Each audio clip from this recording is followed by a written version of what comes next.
Okay.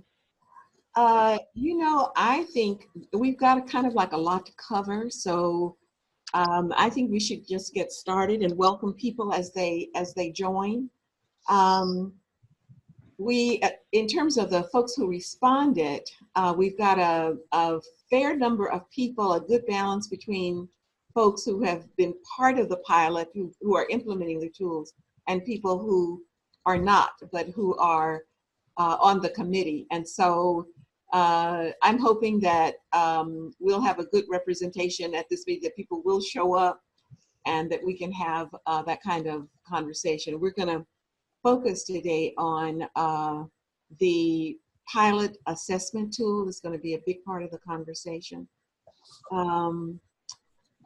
Before we get started, just to reacquaint ourselves, let's just I want to say again, Happy New Year to everybody. So we're going to do like a brief intro. Just give your name, your program, and one thing that you like to do when you discover, much to your amazement, that you have like a couple of hours where you can do anything, that you don't have anything scheduled, you're not obligated to do anything, something that you just do for your own pleasure.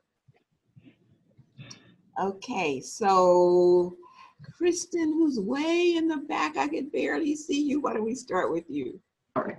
Okay, good morning. I'm Kristen Phillips and I'm with Lakes and Prairies. And something I enjoy doing when I have a couple of hours that surprises me is just spending time with family, taking the dog for a walk if it's not completely frigid, and just enjoying being at home, relaxing. Mm-hmm. Nice. I can't hear Betty now.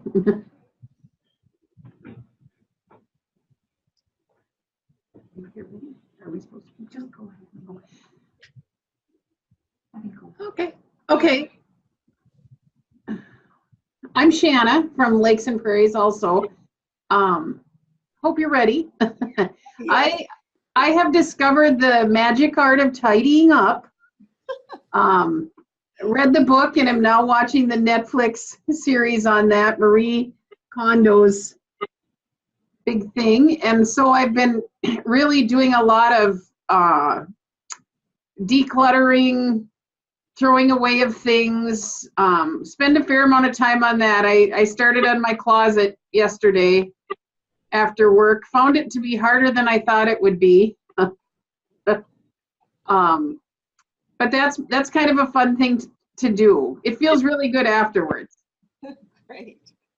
I hope I'm influenced by you, Sean. Char. All right, hold on. I'm having a hard time hearing you, Betty. You're just a little quieter than others. But I'm Char McDonald from the Department of Human Services, Child Safety and Permanency Division. I coordinate the Parent Support Outreach Peace Up program here for the state. And one thing I enjoy doing when I have a couple extra time, I'm kind of a couple extra hours, I really like to do jigsaw puzzles. So I almost always have one on my table, at least in the winter. So, yeah. Great. Do you do those ones with like hundreds of little pieces that drive you crazy, or? Yes. I just finished a one with sloths on it, and that was 1,000 pieces. And I just started a new one that's 2,000 pieces. So we'll see how long that takes. I always think it's going to make me not have Alzheimer's when I get there. So, or at least I hope. So, Sean, can you hear us? I can't hear very well, but I think you said Chandra. So, I forgot what the first was. There 2 questions? Yes, your name, your organization, and what you enjoy. Right. I just, the whole time I was thinking about what do I do when I have an hour. I'm Chandra from LifeTrack, and if I do have an hour, it's not very often because I have 2 little kids at home, but I bake. That's what I like to do. But I also like puzzles, so I was laughing when Shar was talking about she wouldn't have Alzheimer's when she gets older, because I think the same thing. Doing puzzles is so good for my brain, I think. Yeah. So, yeah. I'll have to check out those puzzles. So let's see, so Nidra,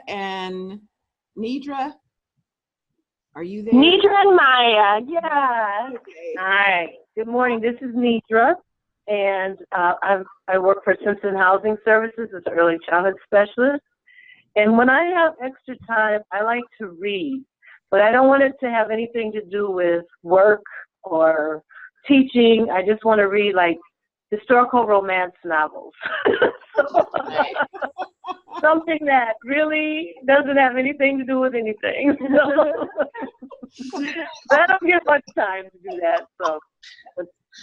And hi, this is Maya, also an early childhood specialist with Simpson Housing. And I love to go around the lakes in Minneapolis and read Harry Potter under this new blanket that I got from Patina, which is the softest blanket in the entire world. So the combination of going for a lovely walk or run and then being cozy under the blanket is beautiful. Well, Maya, I need to find out about that blanket. I'm looking for something for my grandchildren. Oh my gosh, I will send you the link, Betty. I'll look it up online and send you the link. It'll be the best investment you've ever made. Ronell? Ronell's on the phone. Are you hearing us? Can you all hear me? You can? Okay, good. Yes, we can hear you. Yeah, great. Ronell?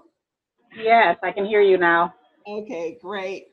So your name, organization, and one thing you enjoy doing when you magically have an hour or two to open up before you and you're not scheduled for anything. My name is Ronell Robinson. I'm with Way to Grow, and if it's warm outside, I love to go sit by the lake. In the winter, I don't know, read a book. That sounds delicious right now. Okay, so Jennifer. Hi. Okay, I can't hear you. Are you all able to hear Jennifer?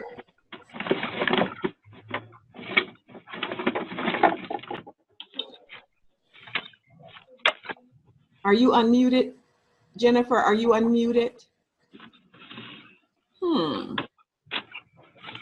Am I the only one who can't hear Jennifer? Are you all hearing Jennifer? No. I can't hear her. No, we don't hear her. Oh dear. And Michael is not on here. He is the person who has the most expertise on, I don't know. Let us wait for Michael to, when Michael comes, we'll see how we can get get to hear you, Jennifer. I don't know what to do to bring up the audio.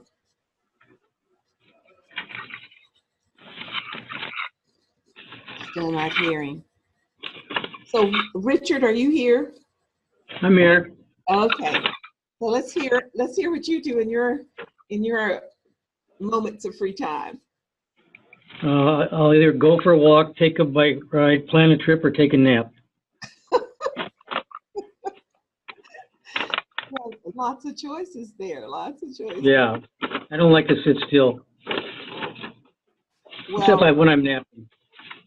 This is good. Well, while we wait for Michael to come back and sort through Jennifer, let me tell you what I like to do when that magical thing happens, and I've got an hour or so. So I either like to put on some music and dance wildly, like Zap Mama or Tina Turner, or Quiet the Night. So one or the other. Hi, Marilyn. Welcome. Hi, Betty. Thank you. I'm sorry I'm late.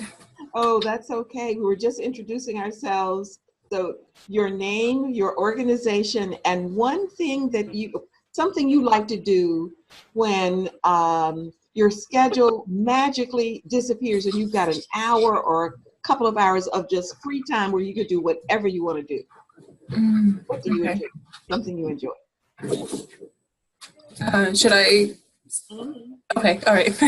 So my name is Mary Lynn Herrera. I work at the YWCA of Mankato as a program manager for our New American Families. I am, so one thing I like to do is read.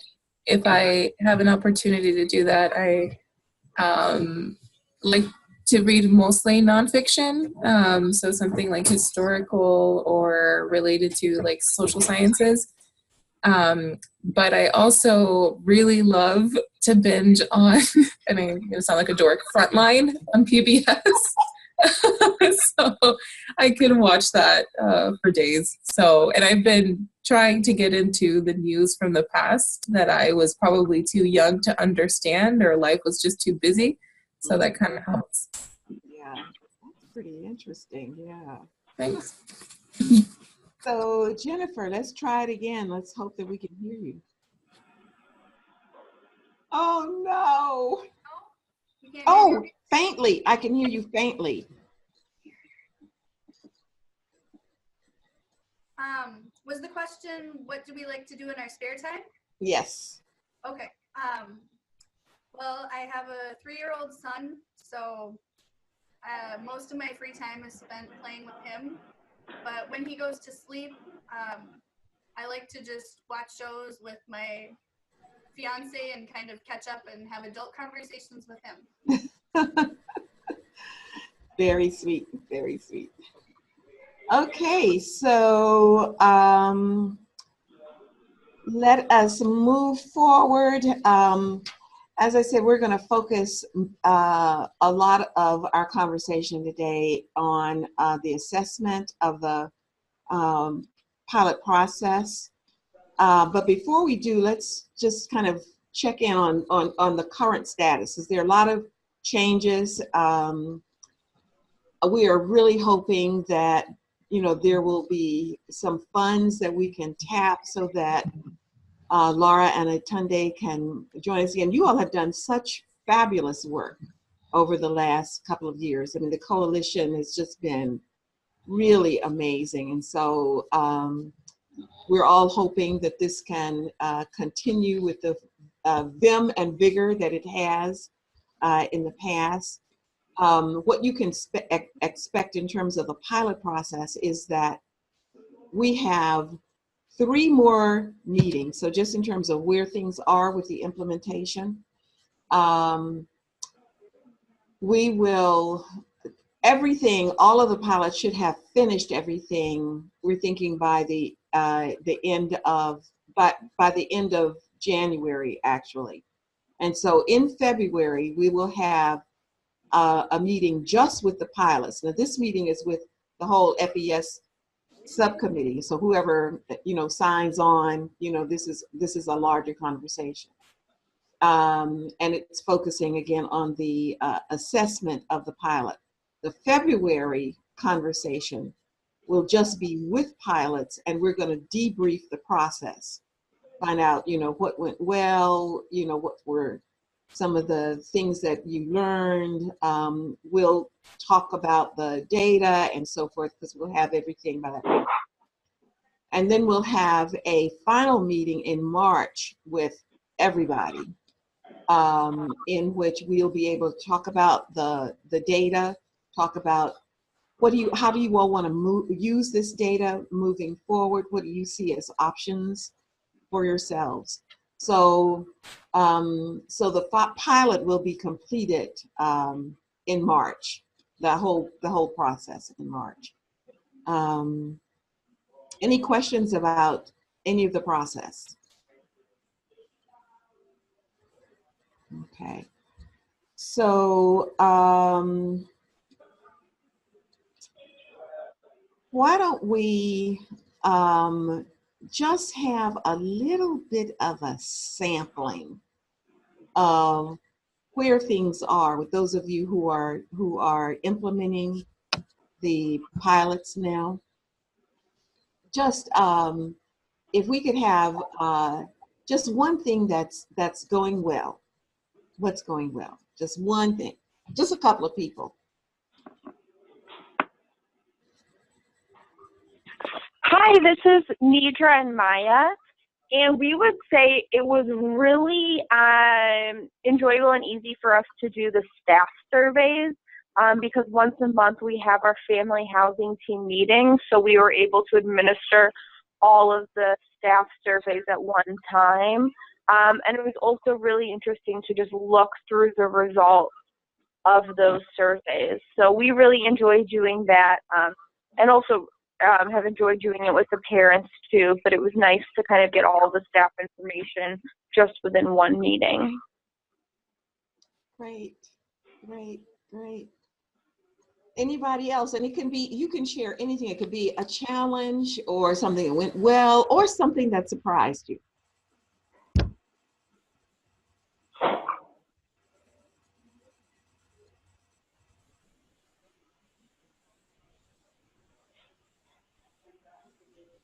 I would say for me, it was kind of, even though the forms were translated, it was a little bit difficult, at least for us, to ask the questions. And then some families later reported that they didn't understand all the questions. So that was something that was a little bit surprising to us because we thought we were still tailoring some of the language specifically to the language register of the participants. But it was, I think, eye-opening to us a little bit that we would have to take more time in with the surveys. Was this about explaining what the questions meant, or was it like the particular dialect or language that the survey was in, or? Yeah, I think it was just explaining some of the areas and then the kinds of responses. They wanted to give us more of like who they contacted versus how often they did it. And then in some cases, I remember some families just not really understanding this idea of looking at themselves in relation to the community. And maybe just saying like, oh, well, like not really understanding that piece itself. And so I think we had to talk more about perspectives more and talk about how they see themselves and their families, and then talk about in general. Like that was a little bit of a complicated conversation with some families. Yeah, that's pretty interesting. And you know, that whole relationship and how to explain a question, understanding the context, you know, having somebody understand the context can be a challenge and a very interesting learning adventure, because I think with some, even, you know, like if you're asking the same set of questions to different people, you know, you might have to really figure out how to shift the explanations so that, you know, people are really understanding it within their own particular context. That can be a challenge, but also exciting. It keeps, and you will never be bored. Any other surprises or challenges or good stuff? This is Chandra. I was surprised at, you know, at first when we were going through this process, it was like the survey seemed really long and it would be hard to get families, you know, but once the home visitors started doing it, I was just shocked at once they got into a flow, how many they were able to complete. It was, and the more they did it and got through practicing explaining the questions, they got better at it. And it went better than I thought. I was expecting, you know, more bumps in the road or more parents declining or home visitors saying that they had a hard time. So, and we still didn't get everybody by any means, but we were able to get a good amount of families. Well, that's great. And, you know, this is one of those things that, you know, really it's the practice of it, like once you do it over and so that you become comfortable with it, then it does make a difference with the process. So that's always good news to hear. And we're always we're interested in learning about your experiences so that we can figure out ways of what do we need to shift to support you better in this. Does the manual need to change? Does the how we sequence things, does that need to change? So this is all like really helpful. Anybody else? And then we'll move on.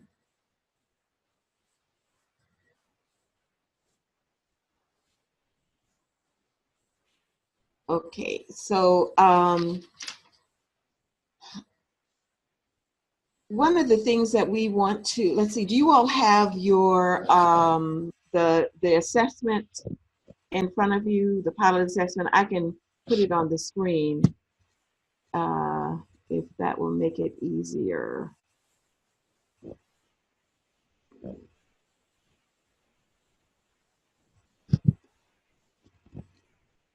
Are you seeing it on the screen now? Yeah. Okay. So if you look at these questions, you'll see that some of them can be answered by some people, but not by other people. Some would be, management might be able to answer some of the questions, but not all of the questions.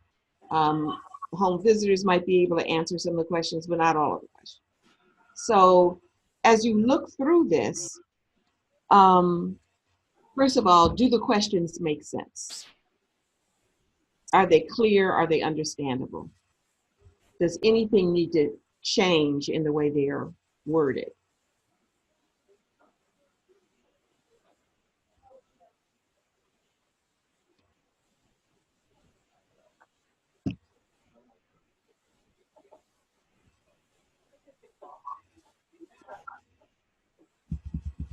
And we can take this section by section,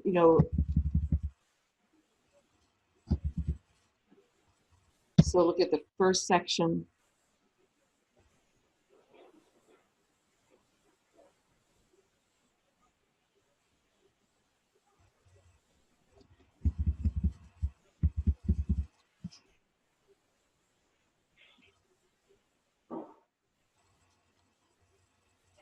Richard, can you give a context for this, and also like what kind of feedback would be most useful? Yeah, we didn't originally intend to do this, but Itande and Laura said, "Are we going to evaluate the pilot?" So I drafted this. Basically, it's divided into three sections. The first one is focused on just what we would hope people would gain who go through the training of what the details of family and community knowledge as a system, and the key components of that regarding valuing community wisdom, having a sense of self, networks, and so on. To see how much people gained in knowledge about that whole system as being part of the project. The second part is ways we're hoping in the long run for Facet to be integrated into home visiting, both in three levels. Really, the first level is a relationship between the home visitor and the family. The second level is with regard to reflective practice as a group of home visitors. And then the third level is as a coalition with regard to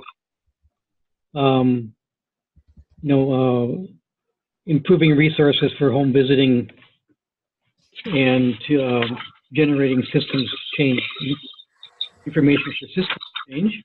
And then the last part is for people who were part of the pilot, their ratings of different aspects of the training and support. that's just the three basic components. It's, and in fact, I think Itande's reaction was, wow, I wish this is really cool. I wish we knew this, what FAFSA was all about at the beginning, I think is what she said. So, so this might be, some of this might be new to you, some of this might be aspirational, but this is sort of, is a picture of what we're hoping to accomplish in the long run.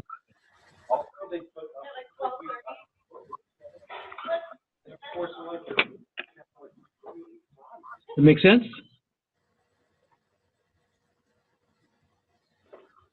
Hello? Yes. Yeah, it Yes, makes this sense. sense. Thank you, Richard. Yep. The only thing I would say from like a research standpoint is I don't know how often you guys will do this, if you'll do it with every program that implements this, and then you'll use this to guide decisions later. But particularly like 5-point Likert scales are easier to disintegrate data from if you're going to use it. Like using a scale that says none at all, somewhat, neutral, and that like somewhat not useful, somewhat neutral, somewhat useful, and very useful. I don't know if that makes sense, but from a research standpoint, 5-point Likert scales are much easier to disseminate data from, to use in the future. Mm. Yeah, I am in a camp that doesn't really like cop-outs. I like people to rate the scale, not have if you have a do not, a chance to opt out of do not apply or neutral. Yeah. This is sort of standard of having a range from, it's anchored from very useful to not at all with 2 points in between. It's sort of you're looking for usually to combine. You can do you can't really do a mean score with a neutral either. Right. Yeah. So yeah. And we use mean scores quite a bit. So okay.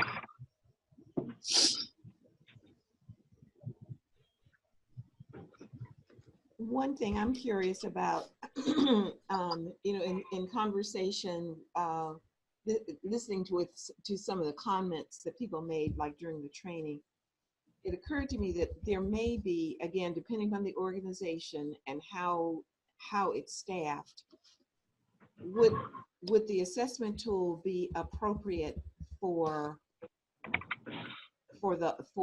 everyone in the program? I mean, for all members of the staff who touch that program to take, or are some sections applicable and other sections not? Like, are there some sections that administrators and people who are in direct services would take, or would there be some that people only who are involved in direct services would take, but administrators not, and vice versa?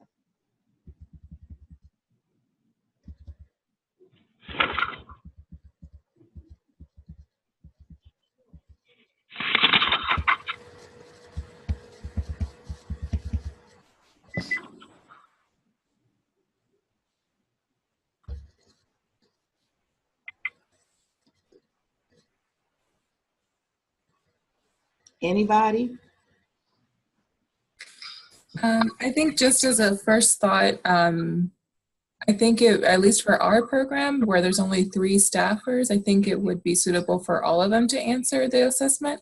I think it's reasonable for us, not only with time, but because they participated in the survey. They didn't necessarily administer the survey, but did participate in the training, and did get to think critically about these questions. And so myself, as administering the survey, I think it is useful, I would say, for us in our program. One of the things that just strikes me, that there is such variation between programs. And one of the things that I'm really grateful for is that, you know, of the pilots, there's so many, they cover such a range and such a different geographic area. Like we've got Northwest Minnesota, we've got South Central Minnesota, we've got, you know, the cities, we've got, you know, Minneapolis, and we've got St. Paul. And so, and we've got programs of different sizes and complexities. So it's really helpful to hear from everybody, like how this sits with your particular program.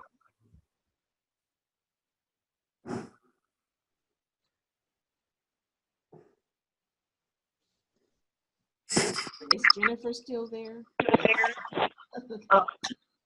Hi, I had to switch computers. Mine was freezing and having a lot of computer issues. Sorry.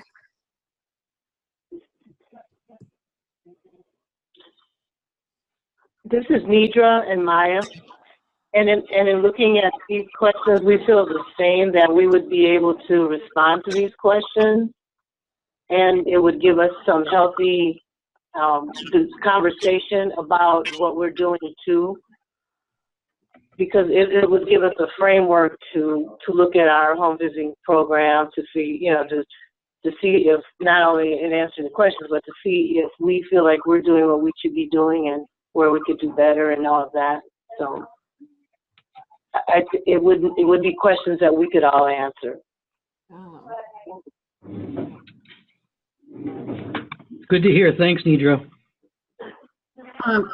In the Head Start program, which, you know, is pretty rule bound, we have a lot of federal rules and guidelines that would make it difficult to change some things about the rules and requirements in the program. However, it is always, you know, good to discuss our approach or our practices around those sorts of things. So I think that's very valuable. Great. Okay.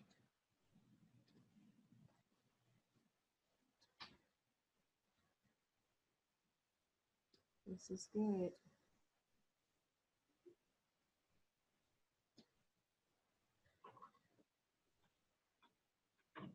Any other thoughts or Richard that you have about this?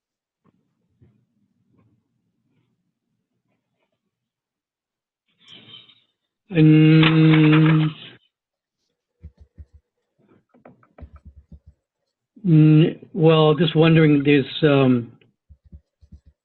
there's any other aspects of the training and support we would like to have rated. For example, we just have those 4 pieces. We could add some things there. And I left, you can see part 1, 7, and 8. There's other aspects that you think we should include in what's central to family and community knowledge systems. But other than that, no, I think that feedback's been helpful. Okay. Well, if you all think of other things, you can always, you know, shoot us an email. So, well, this is Ronell Robinson. I know we weren't a pilot now. We've done the one of the, I don't know, assessment processes in the past, and I'm with Way to Grow. So right now we have home visitors, and we have other assessment tools as well. And so I think this tool is fantastic for smaller programs or programs that are looking for an evaluation component like this.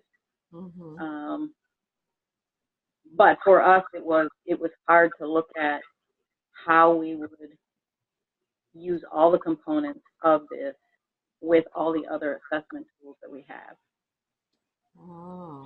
The questions are great, like I said, but we have these other layers too. So, you know, I think it will be very usable for many organizations.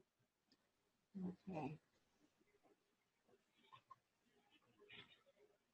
Right. Yeah. So for example, with Way to Grow, it'd be a way So if you already, because you use some sort of child development assessment, for example, right? Yeah, and then there's a couple of parent engagement. Right. So this would be a way to enhance the child development assessment. That's one of the key goals, to say that healthy child development includes these other aspects of family and community knowledge, in addition to cognitive and social, emotional, and physical development, for example. So Right. just a way to add one more domain. But yeah, if it's, when you already have a lot of paperwork, it's hard. It's a way to sort of expand the universe. Yeah, just a little bit. And I'll just share, we're using a life skills progression tool with the parents. Mm-hmm. Piccolo, which is more interaction. So that life skills progression is more risk-based in terms of how it looks at a family or community. But it's part of our parents' teachers requirements. Yeah, so it's more problem focused instead of strength based. Right. Yeah. One of the things that we're hoping with the tool is that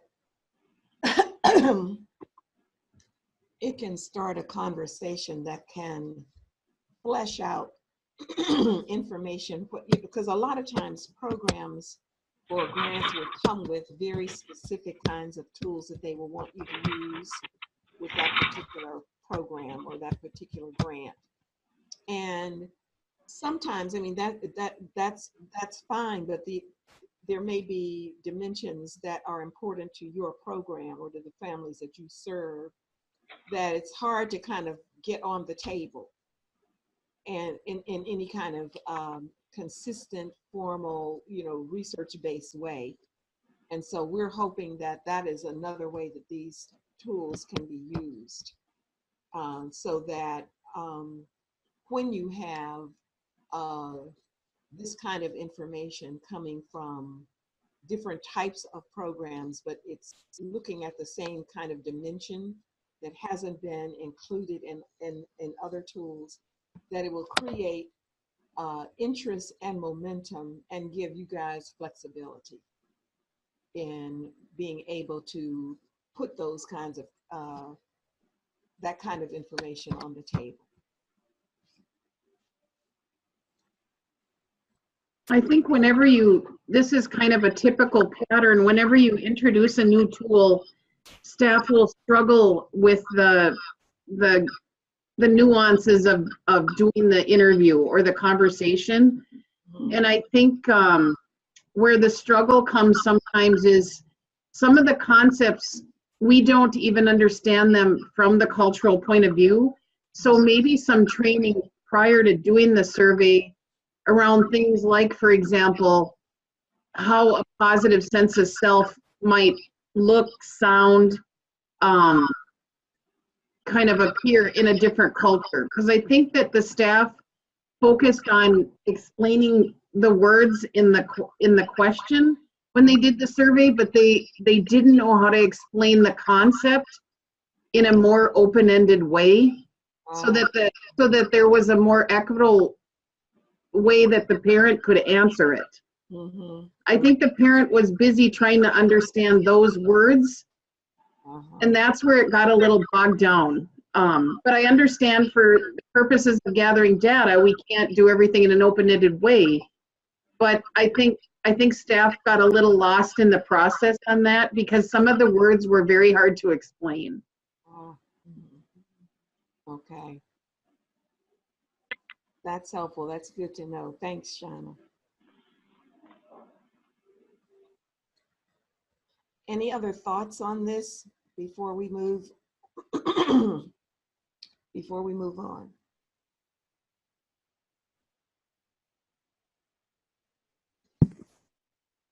I just wanted to say, when we administered our surveys, it was at a family event.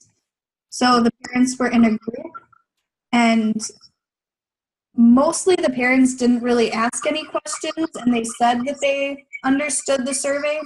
But I'm wondering, because if it was because we were in a large group and they weren't comfortable with each other and maybe didn't want to ask a question. So if maybe we would have had more period questions if it was done individually with the home visitors as opposed to in a large group with our home visitors. That was something that I wondered after the survey. Mhm. Well, that can make a difference. You know, and there are pluses and minuses because we've administered them both ways. And one of the things that can happen is if some people are uncomfortable with their language skills, figuring out how to make space for them to ask the questions that they need to ask without feeling exposed, embarrassed,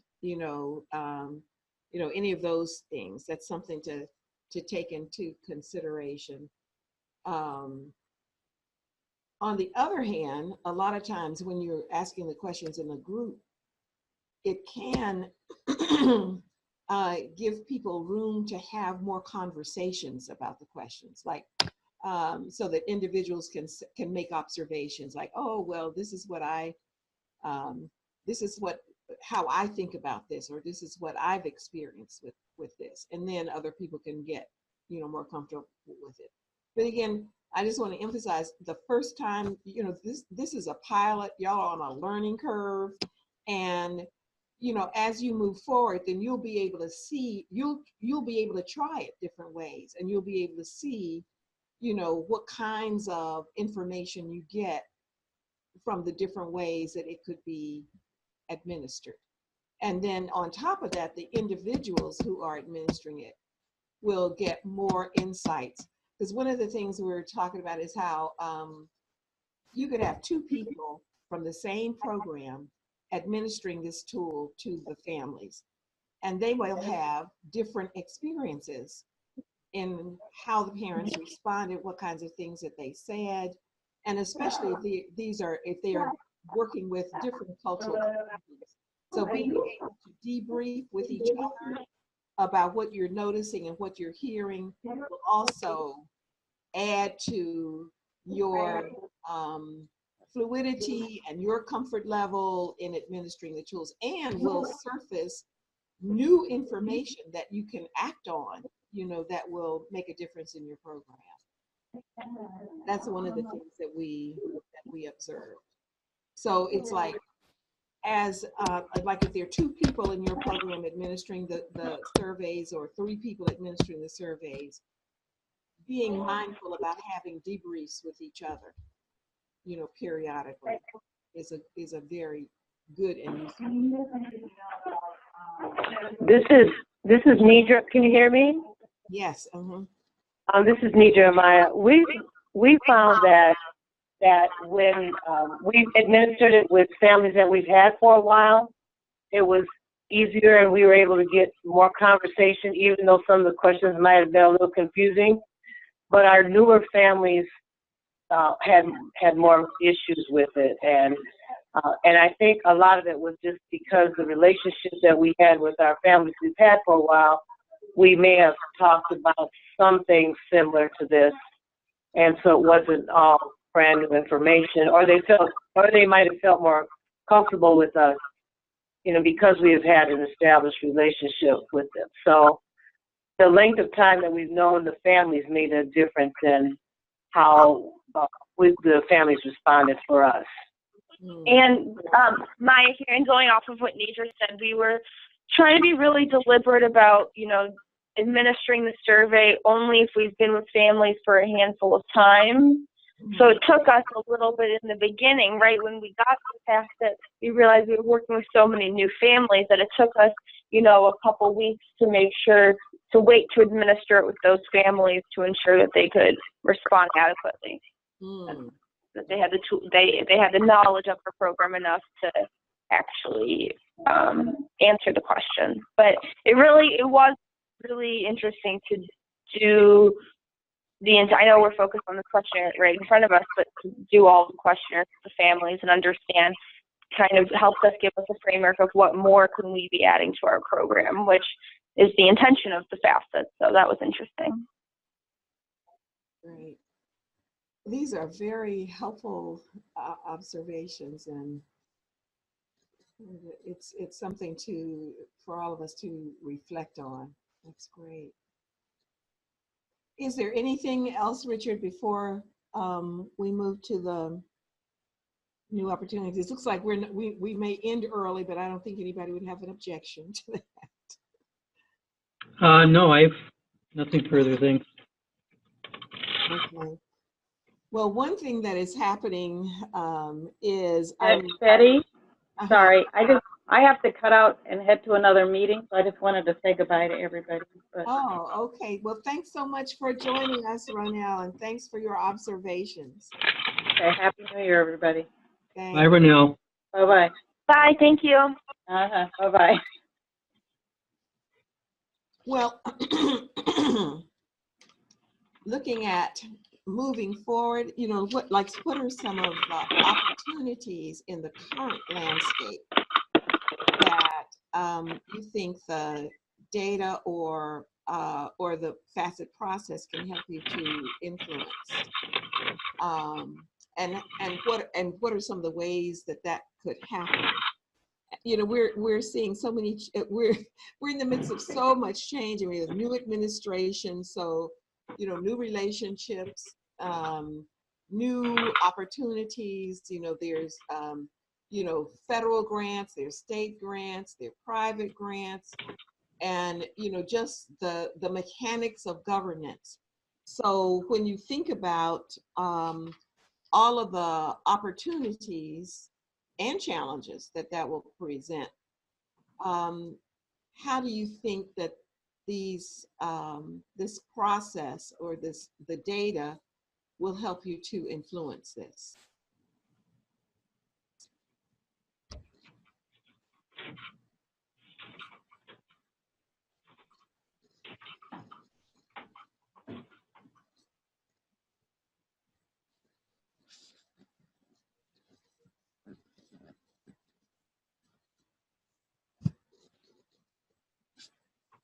Any ideas? Are people still shell-shocked?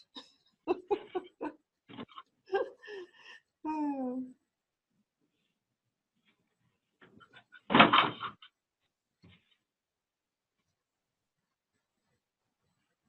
You know, one of the, just in terms of our intent with these tools, one of the things that we want to see happen is for you guys to be able to have a stronger voice. And a lot of times, you know, data can help you have a stronger voice because you're able to present your information in a way and with a kind of validity that people respect and will pay attention to. So when you think about, you know, all of the changes at the state, the county, the federal levels, and, you know, all the rules and regulations that are going to affect your programs, what are some ways that you think the data from these tools and this process in maximizing your influence or increasing your influence? Well, this is Nidra. One of the things that I think will be helpful is that we're looking at, because you'll be collecting data from several programs and several different programs, we'll be able to collectively give them information in terms of, you know, of solid data. And it won't be just one program saying this is what we need or this is what we're doing, but it'll be more of a collective effort. And it's an effort of all programs working with, you know, home visiting and working with children and all of that. So that alone should make a difference if we were to present this to the legislature or whatever.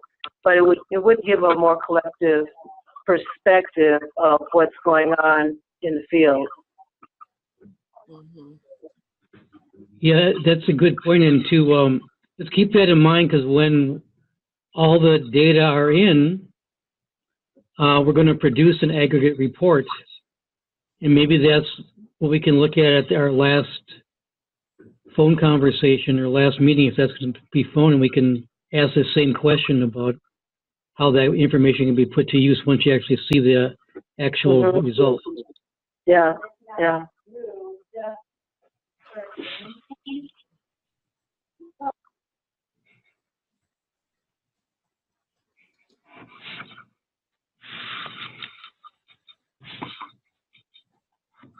Did I hear someone's voice and then it just faded out?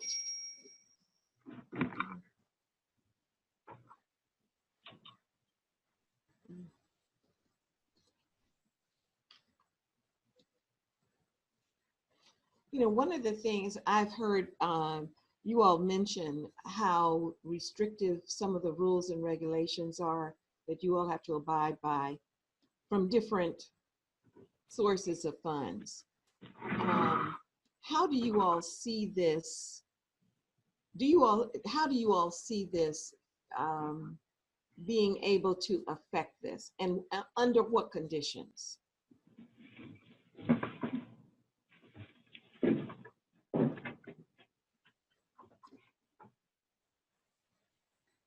And these rules can be, you know, they can be about anything. I mean, every agency or every foundation will have things that it is interested in. But at the end of the day, they are also collecting information to learn from you.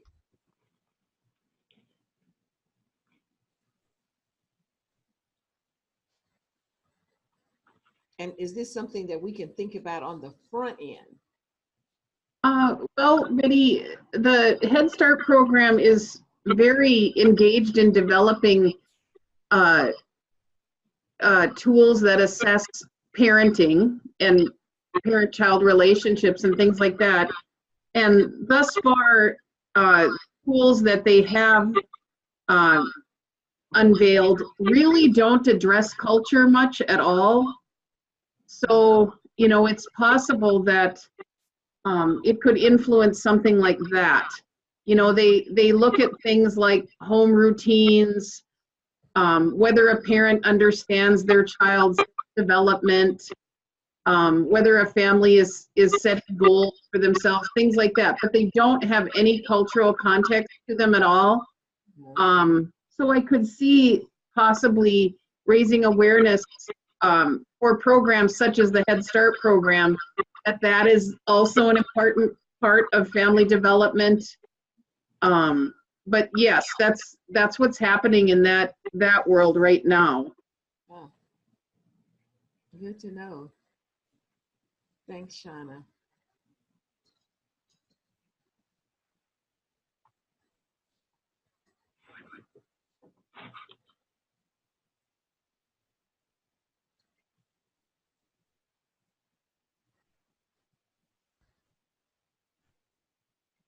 And what would be the best mechanism for that? I mean, would it be, you know, like if there's an aggregate report, if there is you know, what do you see as you know, the best way to get this kind of information, you know, on the table for different, like, you know, it might be different for Head Start than it is for, oh, I don't know, some of the other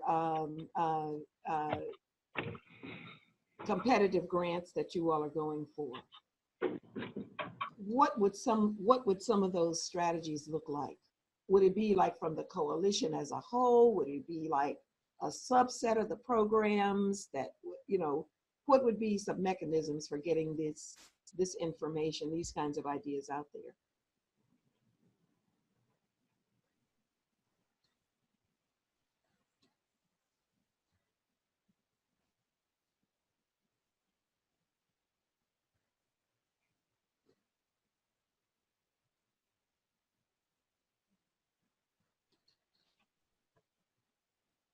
Would it be at the county level?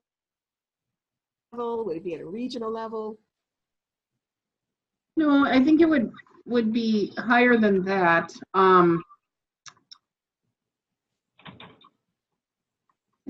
it's kind of hard to know at this point. Family assessment and family tools can be very problematic.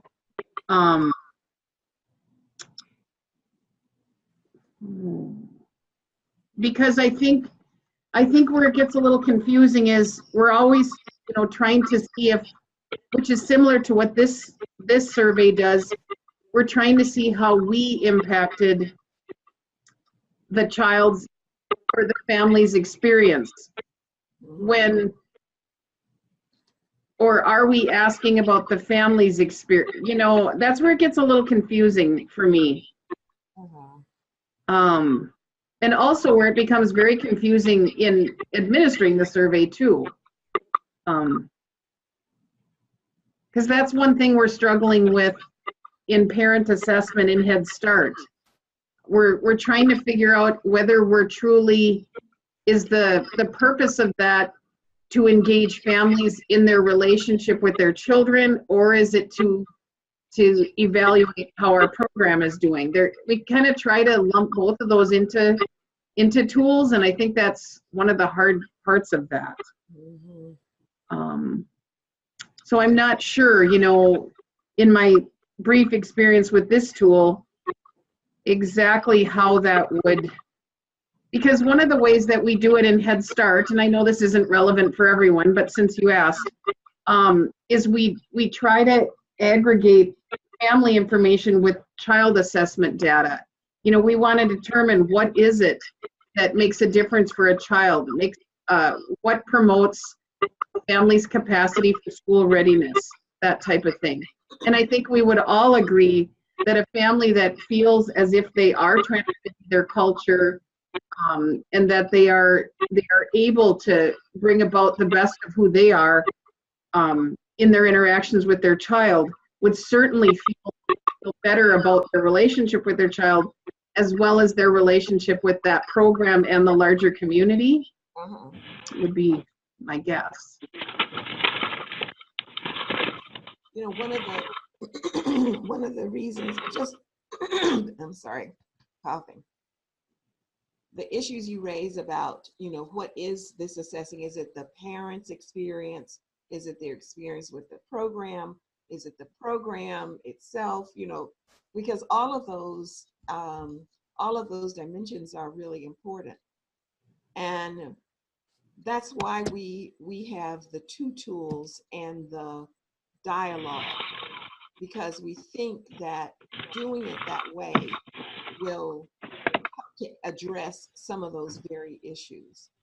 So having the parent tool, which is about their experience, and then some of those questions about the program, and then having the program, the staff answer questions, because in some ways they're like, you have to have all of those dimensions in order to understand what's happening.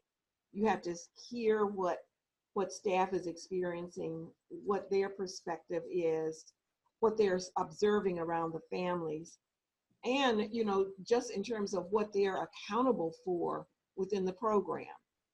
And so we think that all of those dimensions, and especially if if both the parents and the staff get a chance to talk together about those different dimensions, that it makes it possible to address things or move forward in a way that you can't when you're only looking at one or the other. So it'll be interesting to see how those dialogues go.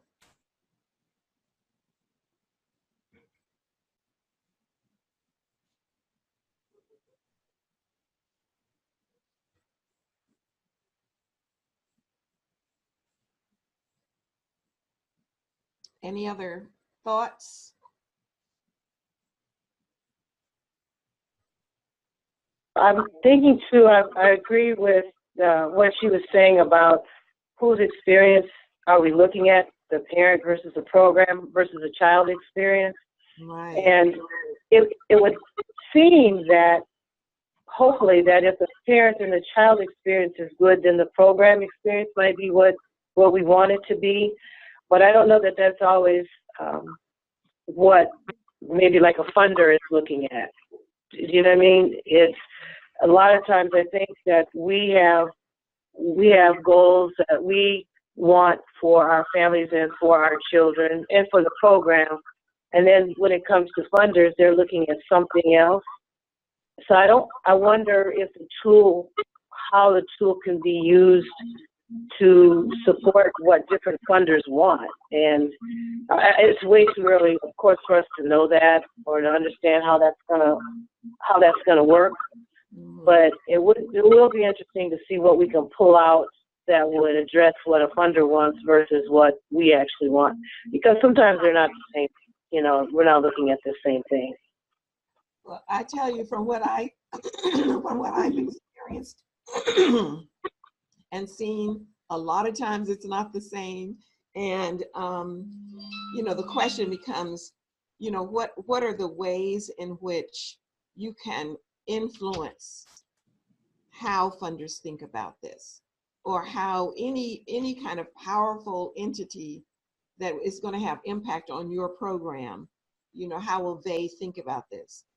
And so I think that some of these pieces, you know, like what the experience is like, and how you're going to talk about, how you're going to present, how this data can be presented, and to whom it can be presented, and where do you place it in order for people to say, oh, look at this, you know, this is here's a buzz, you know, we're seeing that, oh, these kinds of data are being collected by programs that are part of the coalition. I mean, that gives you a lot more clout than you would have if you were a single program. And because there is, we have other data as well in the database, you know, who knows how some of this stuff might be aggregated to present a more powerful statement, you know, that can capture people's attention. Richard, how do you see, what are some of the ways that you see this working? Uh-oh, is he here? Yeah, I'm here. Okay. Well, I think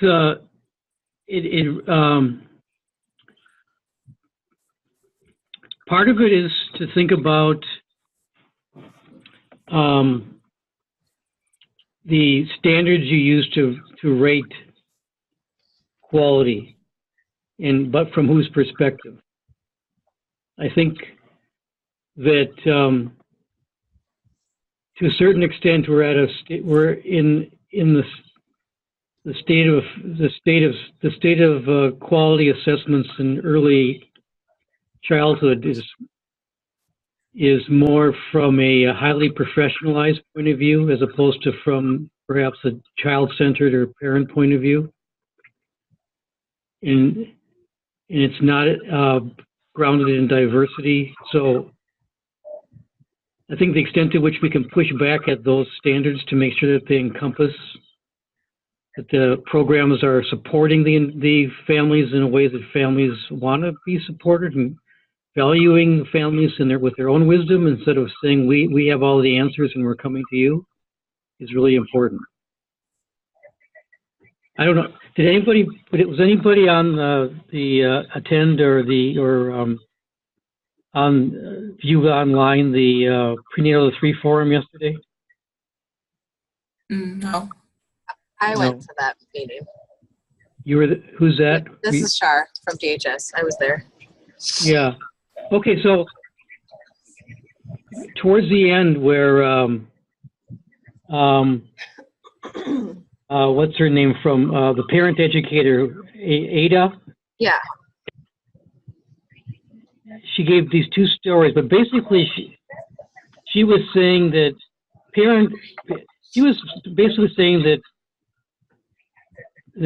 parent educators in Minnesota seem to have lost their relevance or footing or something like that.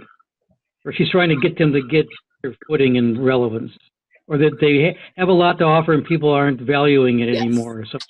Yeah, that was what she said. Yeah.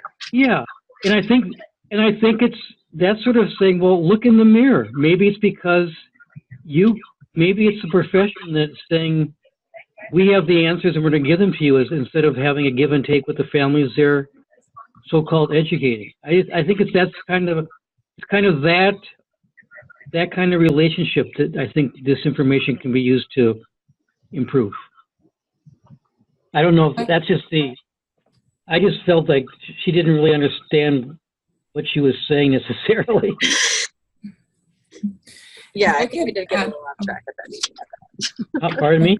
I do think we got a little off track at that meeting at the end of that. Yeah, but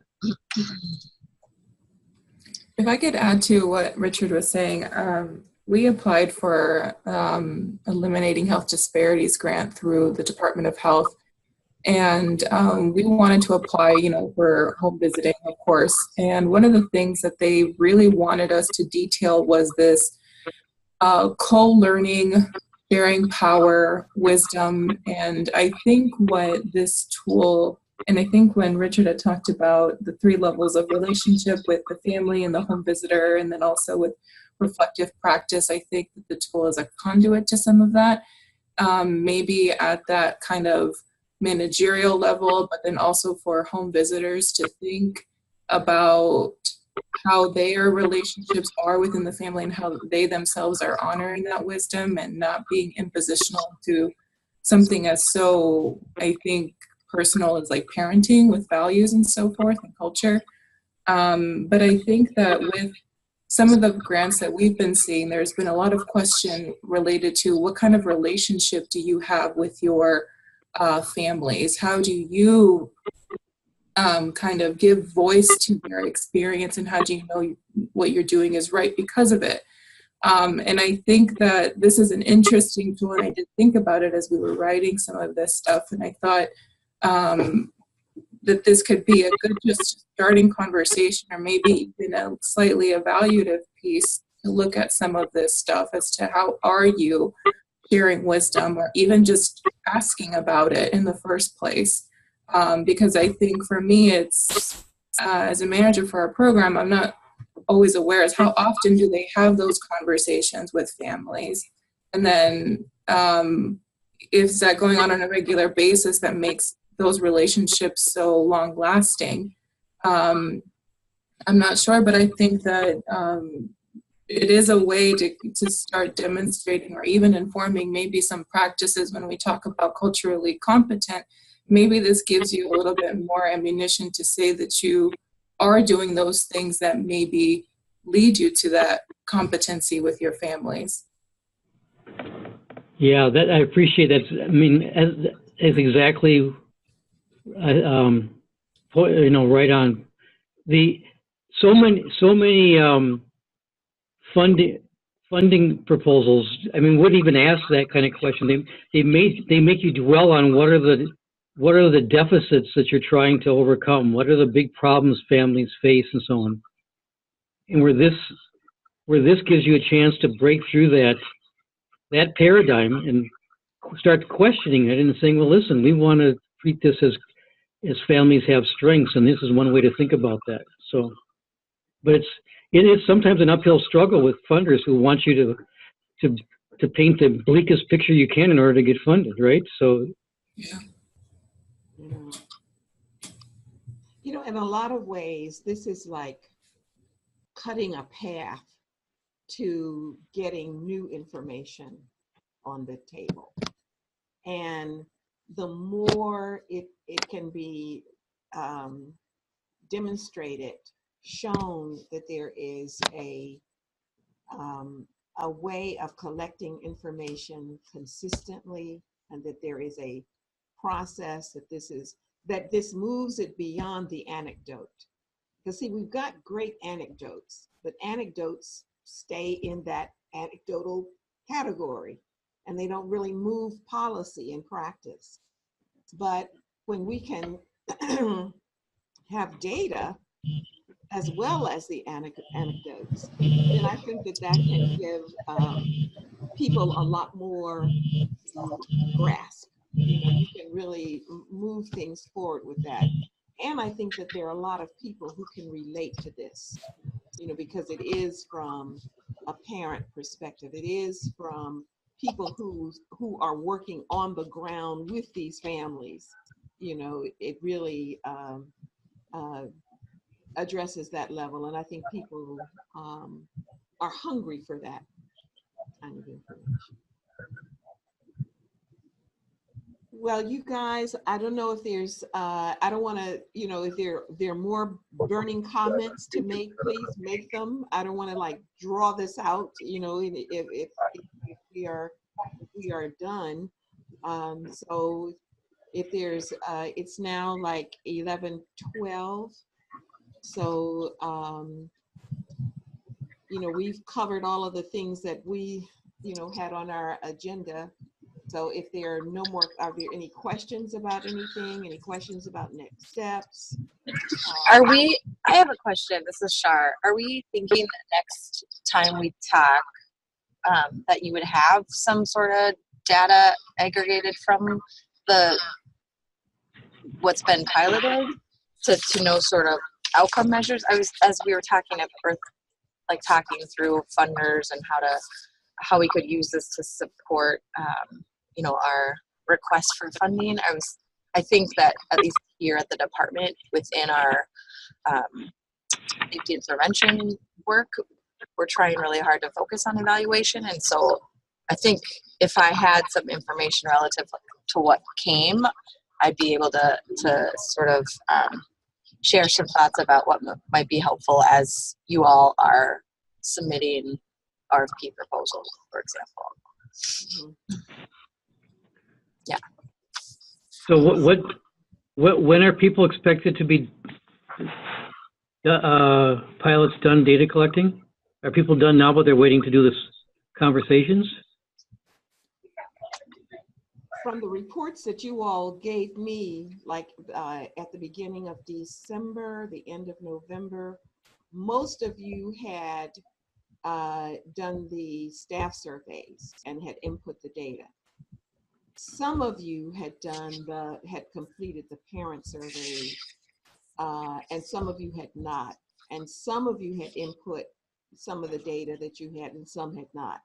So I'm hoping that you all will have completed all of the surveys for parents and staff and input the data, because that will need to happen before. And Richard, what is the time? When's our next meeting? I'm not looking at the calendar now. It's February. Is it mid-February or the end of February? Do you all recall the meeting in February that we have scheduled? I think February 21st. Yes. That Thursday? Yes. Yes, February 21st. Well, if everybody has their data in by the end of January, we should be able to have a draft of the aggregate results for that meeting.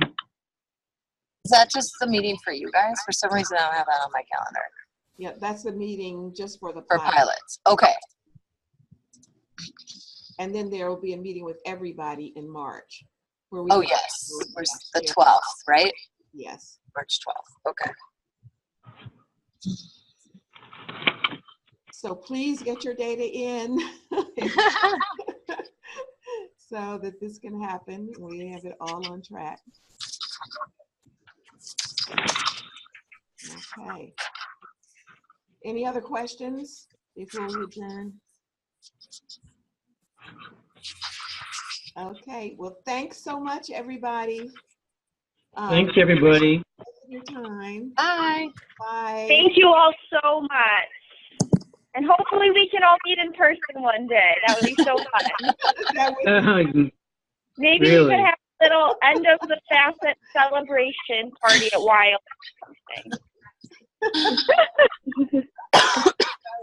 Take care. Bye. Bye-bye.